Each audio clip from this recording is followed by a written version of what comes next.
आज मु आपण मानक संगरे वेजिटेबल परोटार रेसिपी शेयर करिया जाउची। ए जो परोटार स्टफिंगटा होची फूलकोबी आउ गाजर रे जोटा कि विटामिन रे भी भरपूर। परोटा को मु आपण को चेक करके देखौची पाखरु उठेला बेल को भांगी जाउची, हाथ रे जदी प्रेस करूचे ना फाटी जाउची मजूर मजूर, बहुत सॉफ्ट हेची। लेयर दे कि आमे को एमिति तयारी करबा जेंति स्टफिंग बिल्कुल बाहर को आसीबनी। खाइबा पई कि जेति कि स्वादिष्ट सेति कि पुष्टिकर भी। चलंतु रेसिपी आरंभ करिबा। जदि मोर चैनल को आपण माने एबे पर्यंत सब्सक्राइब करना ताले प्लीज निश्चय सब्सक्राइब करनियंतु। राइट साइड जो बेल आइकन अछि ताकू क्लिक करी ऑल नोटिफिकेशन बेल को ऑन करंतु, जहा द्वारा कि मु जहा भी अपलोड करिवि तार नोटिफिकेशन आपण को पाखकू पळै जिवो। परोटा को तयारी करिया पई प्रथम आमे आटा चकट नबा। आटा चकटिया पई मु एठी नै जाउची नॉर्मल हमर आटा जोथरे आमे परोटा रोटी तयारी करथाउ। क्वांटिटी आपण को ऊपर डिपेंड करची, आपण केते क्वांटिटी रो करिया को चाहउचंती। सेतिरे स्वाद हिसाब रे आमे लूण पकेइबा आ टिके गोळै नबा। तापरे तेल नबा रिफाइंड तेल मुठी 2.5 कप नहीं अटा से कि रिफाइंड तेल 2 चामच खंडे नहीं जाऊँगी। अटा लुण आउ रिफाइंड तेल को भल कि आम हाथ में गोले नबा 2-3 मिनिट पर्यंत, जमती पूरा अटारे कोटिंग पलि आसो रिफाइंड तेलर। तापरे अल्प अल्प करी पानी पकईकी आम या चकटिबा, सॉफ्ट करके चकटिबा।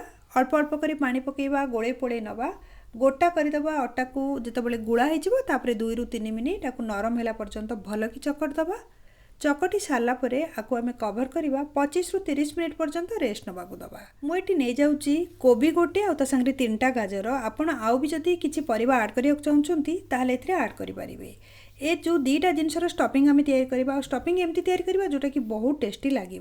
गाजर गुड़ाकर चोपा प्रथम आम छड़े नवा, आ कोबी को भल कि धोईदबा खंड खंड करिकी, जहाद्वारा कि कोबी भीतर जदि पोक फोक थी सेटा पलैब। तापर गोटे चीज ग्रेटर या ग्रेट करवा छोट छोट करके। आपड़ चाहिए छोट वाला जो ग्राइंडर जार आसे से पल्स मोड्रे रखिकी 2-3 थर भी बुले देले कोबीटा भल कि चुना हो जाए। किंतु गाजर को निश्चय आप चीज ग्रेटर जमती आप हालुआ करचंती ना सेई टाइप्र कद्दूकस करेंगे, भल कि ताकू कोरिकी नेबे।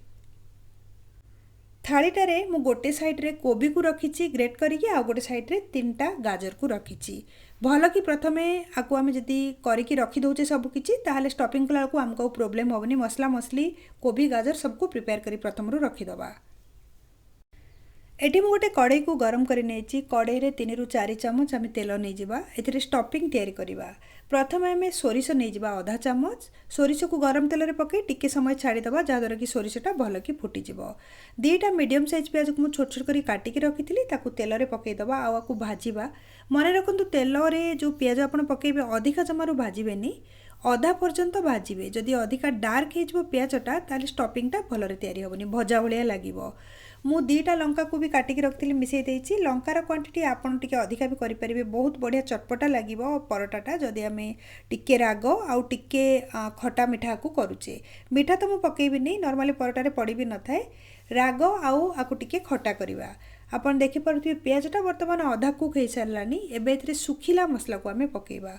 सुखिला मसला रे मु नै जाउची आधा चामच धनिया पाउडर, ता संगरे आधा चामच रु टिके अधिका मु नै जाइछि एठी आमर जो किचन किंग मसला आसे। गोटे थर ट्राए करके देखु किचन किंग मसला पकईकी बहुत बढ़िया लगे। ता संगरे हल्दी पाउडर नहीं जाइछि आधा चामच रु टिके कम। लंका गुंड 2 प्रकार नहीं जावा, गोटे कलर आनिया पई कि नबा आ गोटे नॉर्मल हमर राग लंका powder. Kashmiri red chilli powder use करिवे कलर आनिबा पई कि। ता संगरे जीरा गुंड टिके नहीं जावा, जीरा गुंड भी आधा चामच रु अधिका मु नउची। एटारे मु एक्स्ट्रा ऐड करछि किचन किंग मसला। आपण मिसई कि थरे देखंतु स्टफिंगटा बहुत बढ़िया स्वादिष्ट लागिबो। सब जिनस को किछि सेकेंड पर्यंत आमे गोळे पोळे भाजी नबा, कहीं ना सुखिला मसला जदि अधिका गरम होबो अथवा अधिका आमे भाजीबा सेटा पोड़ी जिवो, तार फ्लेवरटा खराब हो जिवो। वर्तमान मसलाटा भलरे भाजी हो गलानी। एबे आमे एथिरे कद्दूकस करके रखिथिबा गाजर आ कोबी को मिसई नबा।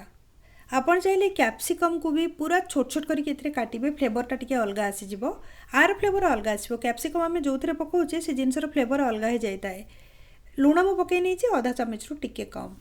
सबू सामग्री को पुणी थे मिक्स करनबा। स्लो फ्लेम रे मु फ्लेम को रखी।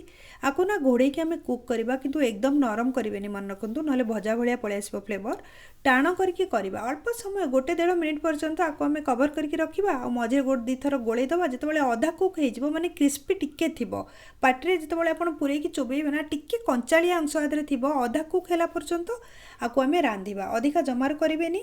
एबे कड़ाई को घोड़े दबा आ 1-1.5 मिनिट पर आपको आम चेक करवा मझे मुझे गोल नेबी 1.5 मिनिट ऊपर हो सारा आ स्लो फ्लेम मु फ्लेम को रखी मझे 2 थर आपको गोल नहीं आप देखिपे क्वांटिटी भी कम हो जाए स्टफिंगटा ना बर्तमान तैयारी हो सारा माने अधा कुक हो सारा आ बहुत बढ़िया फ्लेवर एथरू आसूची भल कि गोल देलापर एमें धनिया पत्र पकेबा मुठाए धनिया पत्र को भल कि धोईकी छोट छोट कर काटिक मुझे रखी सेटा को ए मिसईदबा फ्लेम को बंद करदेबा आ सबू सामग्री को गोलैदबा आपको रूम टेम्परेचर रे आसिला पर्यंत ठंडा करवा ठंडा करने आप भी प्लेट्रे नहीं जातु आउ प्लेट्रे ना जल्दी ठंडा हो पूर्व मुझे लेंबू रस पकाऊँगी मु प्रथम कही टिके खटा आउ टिके रागुआ सुआदिया करके आम तैयारी करवा ये जो परटाटा को अधा लेंबूर रस माने 1 चामच रु टिके अधिका सेटा मु पकई नहीं सब जिनस को भल कि गोलैदबा आपको ठंडा हवा को दबा अटा को घोड़े रखिबारे किछि समय हो सारा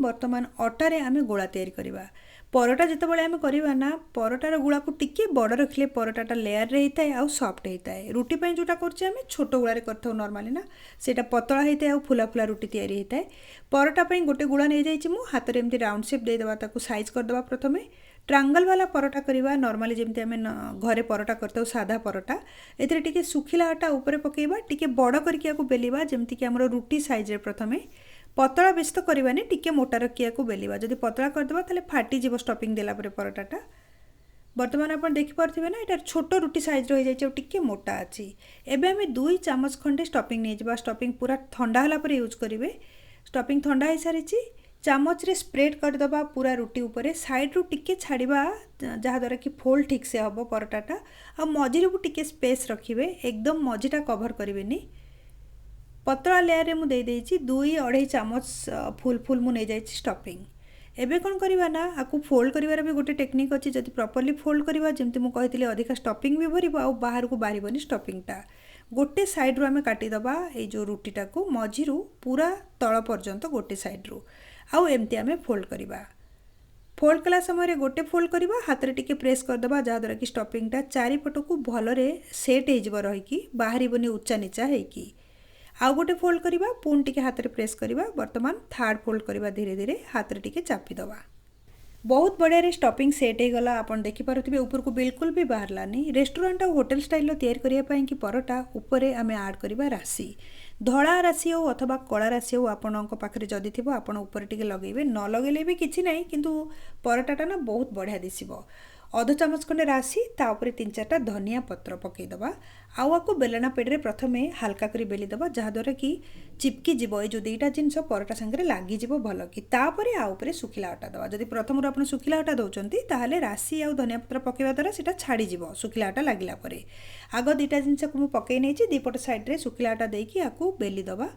बहुत प्रेस करेनि आउ बहुत पतला भी करेनि टिके मोटा करके आउ करवा कारण भितर आर 3 लेयर रे स्टफिंग अच्छी जो फोल्ड कले आम 3टा लेयर हो जाइए बर्तमान आप देखिपे गोटे परोटा को आम बेली देचे आपको सेकिया को नवा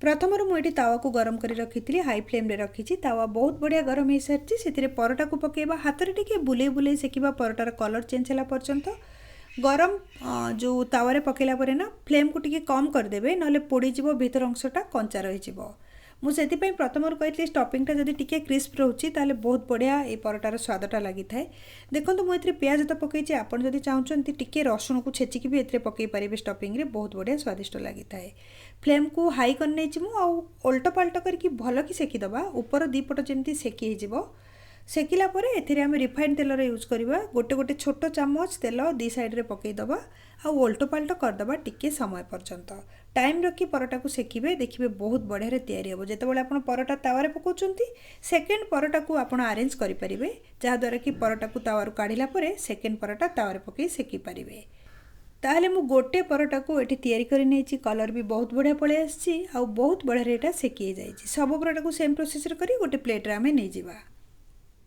परोटा गुड़ाक बर्तमान तैयारी जाइछि 6-7टा परोटा मु तैयारी कर नेछि आउ आपण देखि पारुथिबे केते नरम हेछि हाथ रे उठेला बेल को भांगी जाउछि एकदम सॉफ्ट हेछि गोटे थर ना ए परोटा को तैयारी करंतु स्टफिंग भी प्रॉपर्ली रहिछि आ भितरे काहेकि ना लेयर रे आमे को अरेंज करथिले ये रेसिपी आपण भितरे निश्चय ट्राई करंतु जेमति मु प्रथम रु कहिछि मसला को आधा कंचा रखिबे पूरा ताकू जमार भी भाजबेनी भजा भाया स्वाद पलि आसो आउ जदि हो रसुण को टिके छेचिकी अथवा कद्दुकस करके पकेबे स्वादटा आउरी भी बढ़िया आसीबो। रेसिपी विषय में आपण मन जहाँ भी क्वेश्चन अच्छी कमेंट सेक्शन में शेयर करूँ। यही प्रकार बहुत ओडिया रेसिपी मो चैनल को सब्सक्राइब करनी और राइट साइड जो बेल आइकन अच्छी ताकू क्लिक करी ऑल नोटिफिकेशन बेल को ऑन करूँ जहाँद्वारा कि मुझे जो भी वीडियो अपलोड करी आपण मान पाखे नोटिफिकेशन रूप में पहुँची।